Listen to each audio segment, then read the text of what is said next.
माँ भारती को प्रणाम करता हूँ। यहाँ पर उपस्थित सभी लोगों को प्रणाम करता हूँ। 4 पंक्तियों के अपनी परिचय की रखता हूँ आपके समक्ष कि मैं वो फूल नहीं जो कुछ समय बाद मुरझा जाता हूँ। मैं वो कली नहीं जो छूते ही इस धरती पे गिर जाता हूँ।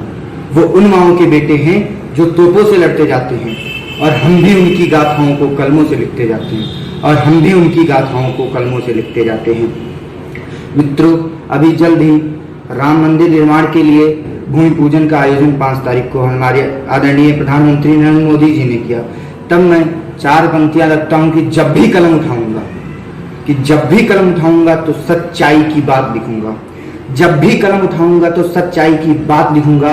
दुश्मन की छाती पे चढ़कर उसकी मैं औकात लिखूंगा। जब भी कलम उठाऊंगा तो सच्चाई की बात लिखूंगा। दुश्मन की छाती पे चढ़कर उसकी मैं औकात लिखूंगा। और जब मर्यादा की बात आएगी तो सबसे पहले प्रभु श्री राम का नाम लिखूंगा।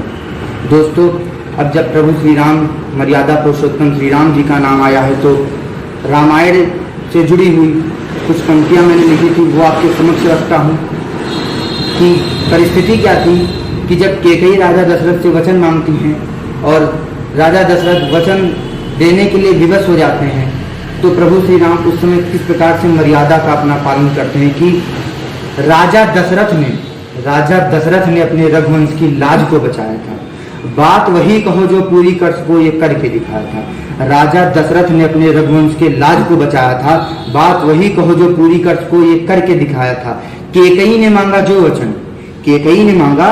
वचन उसे दे दिया। राम को वन और भरत को गद्दी भी दिया कि पिता की बात मान।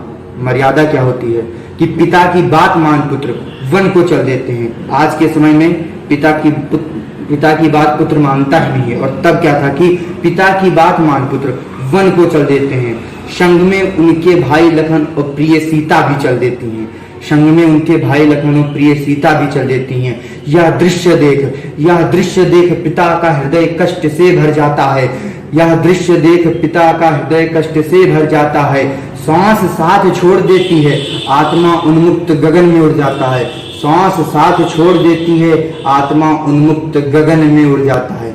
मित्रों, 15 अगस्त आने वाला है तो मैं अधिक समय न लेते हुए 4 पंक्तियां रखता हूं उस समय की जब कोई सैनिक अपने घर को छुट्टी लेकर 2-4 दिन के लिए आता है और अचानक रात में फोन आता है कि आपको तुरंत बॉर्डर पे आना है और वो फोन सैनिक ना उठाकर उसकी माँ उठाती है। तब क्या स्थिति रहती है कि जब सरहद से संदेश ये आता, बेटा लड़ने को जाएगा, युद्ध लड़ेगा दुश्मन से और उन्हीं के घर में जाएगा। कि जब सरहद से संदेश ये आता, बेटा लड़ने को जाएगा, युद्ध लड़ेगा दुश्मन से और उन्हीं के घर में जाएगा, तो माँ की आंखें नम होती हैं। माँ की ममता तो हमेशा रहती है कि माँ की आंखें नम होती हैं फिर भी ना वो दम खोती हैं और लाल से कहती है, क्या कहती है, ध्यान से सुनिएगा अंतिम पंक्तियां की, माँ की आंखें नम होती हैं फिर भी ना वो दम खोती हैं और लाल से कहती हैं कि मुझे भरोसा है कि तू मेरी लाज बचाएगा। एक शीश के बदले में 100 शीश वहां से लाएगा। धन्यवाद। जय श्री राम।